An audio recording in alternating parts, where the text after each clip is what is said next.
friends, welcome to today's demo. Okay, so this week we are going to be creating something called the wet on wet watercolor technique. Sorry, I'm going to clean my mat really fast. Probably should have done this earlier. So what the wet on wet watercolor technique means is that you're putting down water first and then you're adding color in. And the effects are really cool. It has kind of an organic effect that happens because it kind of bursts out with color. So in a way, you're creating, that actually is a mark that's on there permanently because I accidentally burned my craft mat because I once put it in the oven. It's kind of a long story.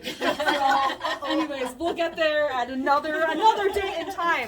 Yes, I caught an art project on fire. It's a whole thing. Okay, but the craft mat survived, so that's a great product. I have nothing to complain about that. Okay, so this is watercolor paper. It's a giant sheet. It's how I sell this. What you're going to want to do for the wet on wet watercolor technique is you need a very heavy weight. I recommend a cold press watercolor. If you're probably wondering what the difference is between cold press and hot press means it goes through some kind of roller, where cold press will hold the texture of whatever the material is that's used to make the paper with. So this is a cold press watercolor paper. Now I want to tear my paper down to size. So what I'm going to do is I want my paper to fit onto the front of a card. So I have my pencil here. So I want, go ahead. If it's textured, does that mean it's cold pressed or not necessarily? Not necessarily. But when it comes to watercolor paper, if it's textured, it's cold pressed. Okay. So I'm going to make a mark here that I want this to be 4 inches. I'm going to just rip myself a 4-inch wide strip here. And I'm using the metal side of my ruler, so it's a cork back metal ruler. I'm going to lay this down. This is how you get that fun deckled edge. So I can see that my deckled edge is not on this far side. They obviously ripped this. So, but that's okay. I'm just going to roll with it for today, and I'm going to be fine with that. Okay. So I'm going to grab this. I'm going to pull this up against my edge here. And I'm just going to rip right along the edge. Pretty easy. It does tear pretty easy, but what's nice is that you get that control of having a straight line, but you still get a fun deckled edge. And then I want my card here to be 5 1/4. Whoops, side there. And the reason why you don't do cork side down is because if you do cork side down, then it won't be exactly the size that you need it to be. It can kind of go underneath the ruler just slightly. And I actually am going to just rip this one edge. I really want that edge to be deckled, so I'm just You have to be strong for that. I know. We'll see if I There's can not get much it. to grab. No, there's not much to grab there, and it's very, very thick watercolor paper. I really want the deckled edge. Oh, thank you. Oh my gosh. Right after I just said that, that probably was making it more difficult for me. I was like, oh, you always got to do metal side down. Come on. Oh, I didn't even notice that. Oh, it's just going to make me. It's going to make this finicky for me. That's okay. Let's see if I can get this. Ah! It's just this one edge. Driving me crazy. A true deckled edge. I think it will be good enough. Okay, there we go. All right, perfect. Perfect-ish. All right, now we'll get to the technique part. Okay, so once you have your paper and you have it in more reasonable size to work with, now we're going to get out the stencil I created. So this is a piece of, it's a half a sheet of 8.5 by 11 paper. This is the muscle tone paper, so it's extremely thick. And I die cut earlier today 5 different circles, different sizes, using my nesting circles die cut.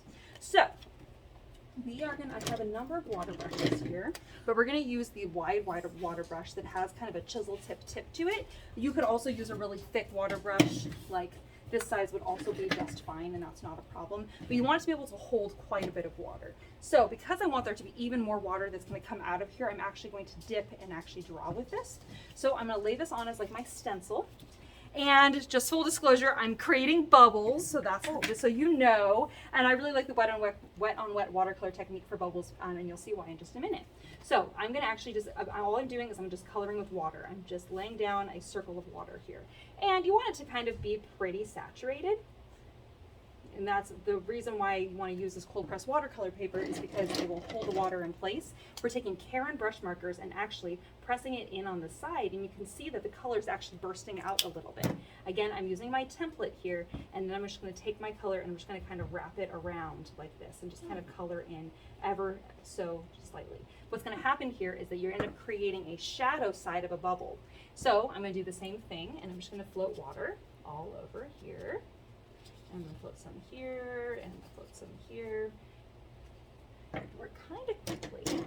And depending on the kind of colors of bubbles you want to create will kind of determine what color palette you're going to want to use here. So you can see how it's kind of bursting out with color there. And then I'm just going to kind of pull that around. My circular shape, and same thing over here. And here. Oops, I want some water down here.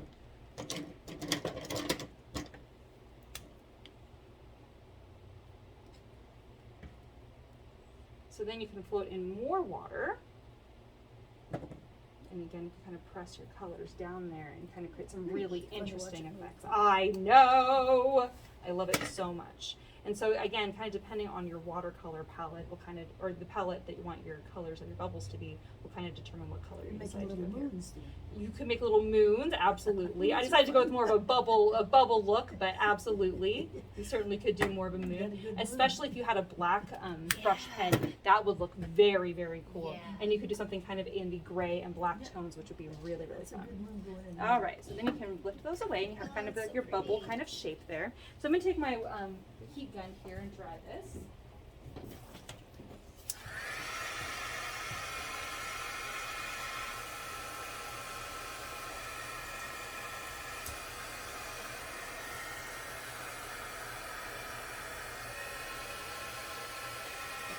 Sometimes we'll take a paper towel and kind of dab off any excess water that might still be floating on the surface there.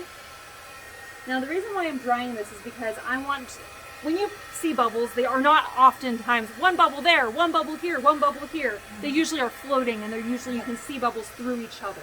So I wanted to kind of create that kind of translucent, kind of multi-layer idea.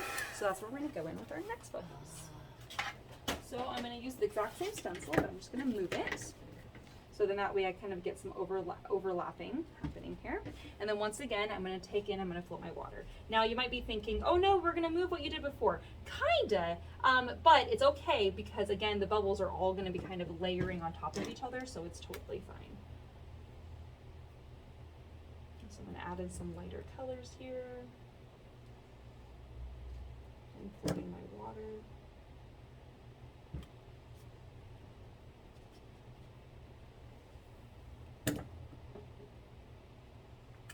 And whenever I do this technique, I'm not pressing really very hard with the brush tip itself because I don't want the brush tip to get damaged.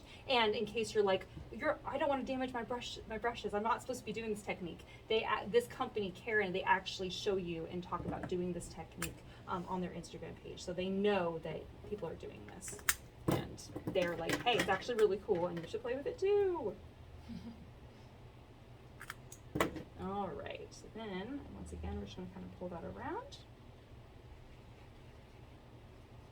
So we're putting our kind of bubble shapes here, and then I'll lift that away. So then you have your overlapping of your bubbles.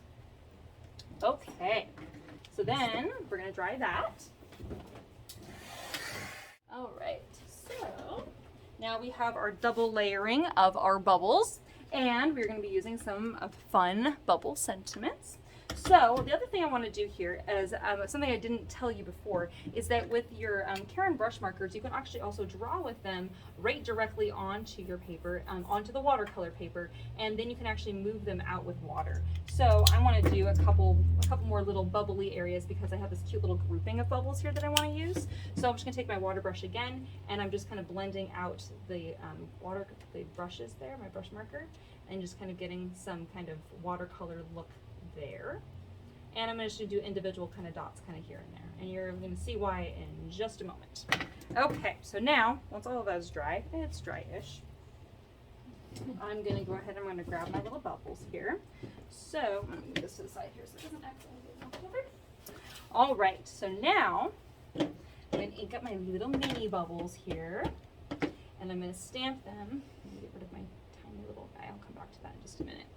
I'm going to stamp them roughly with the shape that I've kind of drawn my little doodle back here. So it looks like kind of background of little bubbles. Because you know, bubbles are not perfect, their colors are not perfect, you never know. And then I'm also going to take all of my cutouts from these from earlier. So 1, 2, 3, let's see if I can find all my sizes here. 4, that's the same size as that. What size am I missing here?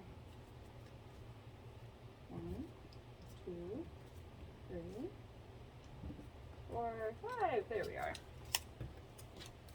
Okay, so I'm going to take these guys, and because I have my little bubbles here, they're kind of a thicker line. It doesn't really make sense to have some bubbles translucent and some bubbles with a black line. Like that doesn't make sense to me. So insert the waterproof black pen. So the ink I'm using is also waterproof because you don't want, if there's any water that still might be wet, you don't want the water to accidentally make your lines bleed out. So I'm using waterproof ink to do this part. So I'm going to take my little circles and I'm just going to line them up on top of the shape that is the right size of the bubble. And I'm just going to lay that down so I can actually trace the bubble a little bit. And I'm just going to kind of do some light lines. Oh, that's really nice. And it makes it, and especially where you have a bubble that might be overlapping, you can do a thick line on one side, and then you can do kind of a partial line on the other side and make it look a little bit more translucent like that. Okay, so we're going to do the same thing down here.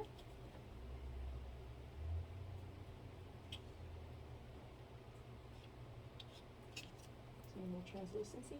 And then kind of depending on which bubble you want to think is on top, will determine if you want like more of a solid line or more of a dashed line. Okay, oh, and I think I want to do actually a little dashed line right here. There we are.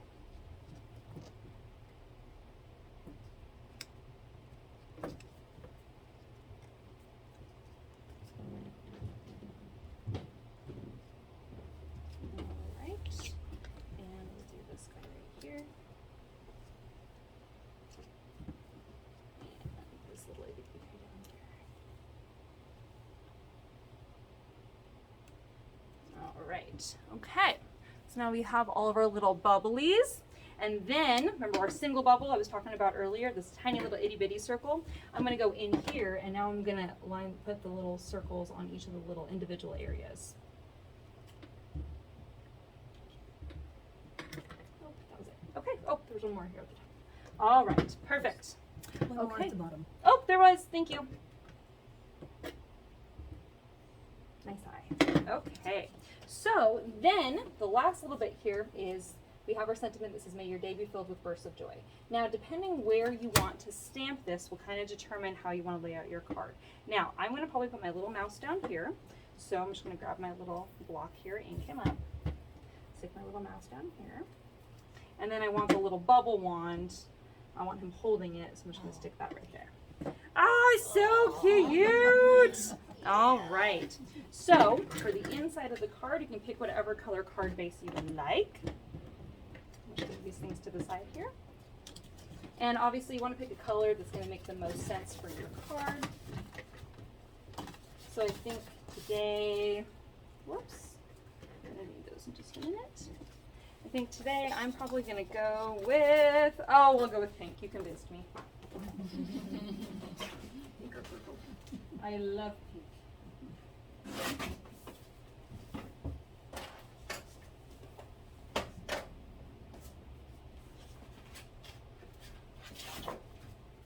So for the inside of the card, we're going to have this little guy, another one of these.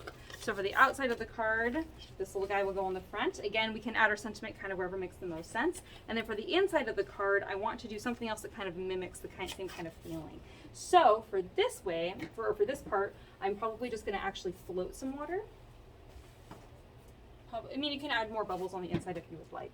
But I think for me, I'm probably just going to float and kind of do just kind of an artistic kind of bottom down here. And then maybe a little bit up towards the top. Use some of my same kind of colors in here.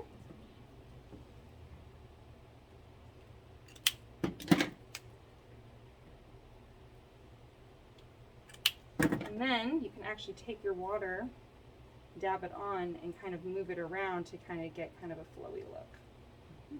And you could do the same thing with your bubbles later if you wanted to do that too. Now, I'm the kind of person, I can't help it, I love splatter. So I'm just going to pick up some color from the side here so I can get the right color. And I have my splatter along the inside. And take my heat gun.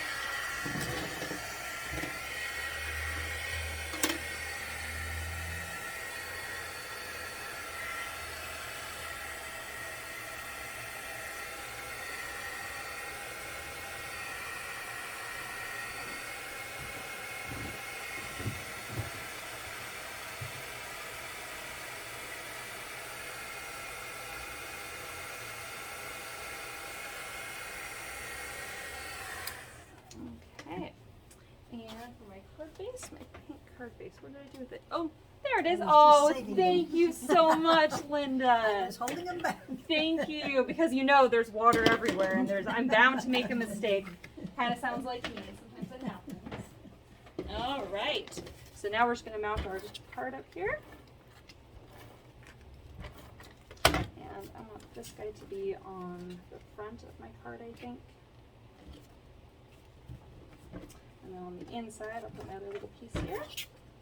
I know I only have one deckled edge on this side, but that's okay. It'll be just fine. Make the cards still come together, no problem. And then for my sentiment here, my bursts of joy sentiment, there they are. May your day be filled with bursts of joy. Sometimes when I'm trying to figure out where a sentiment will go, sometimes I'll lay it down on my card and then determine where will make the most sense. So like, may your day be filled with bursts of joy could fit really nicely there, or it might fit better on the right. There we are. All right, friends, you can check it out. And then earlier I did do another one, which is a very similar idea. Oh, and I did actually color my mouse, so we can color our little guy too. I forgot to do that. But yep, so then you can kind of see. And I also, as another thing you can add in, is I also have my shimmery metallic watercolors. Oh, yeah, I So if see you that. wanted to go in and add a little like line of just a little bit of metallic He's so kind of cute. here and there, you certainly can do that, just to make it look a He's little so bit more metallic-y. Oh, yeah. And then something else I did do is, and again, it's totally up to you if you want to do this part or not, but I also, this is called bleed proof white, and if you wanted to add on your shine marks, you can just pick, it's actually a paste. I added a tiny little bit of it to a little cup, added a little bit of water, and then you can go in and you can actually add shine marks onto your bubbles to make them look more realistic if you wanted to do that. Okay. All right, so there we have it. Ta-da! I'm pretty thrilled. All right, so if anyone would like to make one, you're welcome to do so this week for $5. And the station will be set up until next Wednesday. See you later, friends. Bye-bye.